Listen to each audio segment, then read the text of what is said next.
আমি পালপাড়া গিয়ে কেন বাড়ি করলাম জানো? আজকে কইয়ে যাই, ওই জায়গায় দুইজন কবি ছিলেন।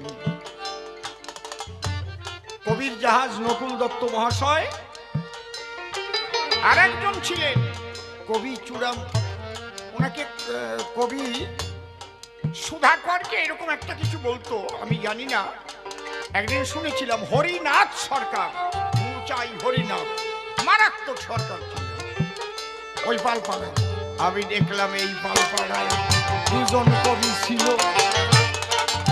ভাগ্যবশত সেই পালপাড়ায় বাড়ি মিলে গেল।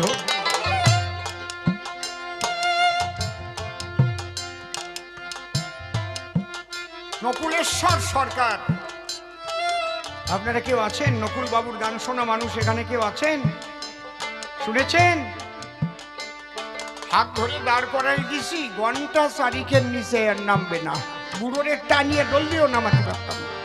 একটা গল্প বলতেন, শ্লোক ছাড়া কোনো গল্প ছিল।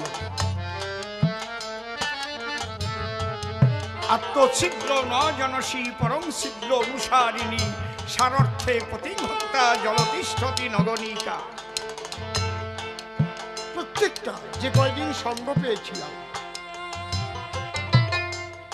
অগাধ সমুদ্র, কত পড়াশোনা ওরা করেছেন। আজকে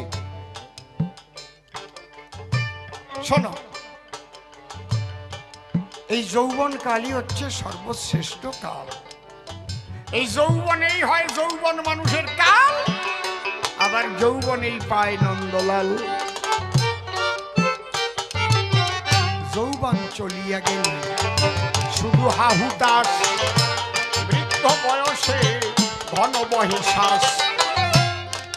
শ্লেষাধিক্য শরীর হয়ে গো কত জরা বাতে ধরে,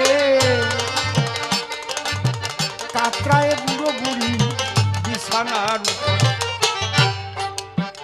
কিন্তু সেই যৌবন আমরা কিভাবে অবহেলায় নষ্ট করি। যৌবনকালে যদি কেউ বলে চল না একটু যাই, কথা শুনে ওটা যে শোনার সময় আমাদের এখন হয়েছে নাকি? কিন্তু অনেক যুবতী যুবক কবি গান শুনতে বসে, বড় আনন্দ জাগে বলি সভা পাশে। জি বাংলায় এই কবি গান গো করিয়া শ্রবণ, কবির প্রতি আলাদা একটা বেড়েছে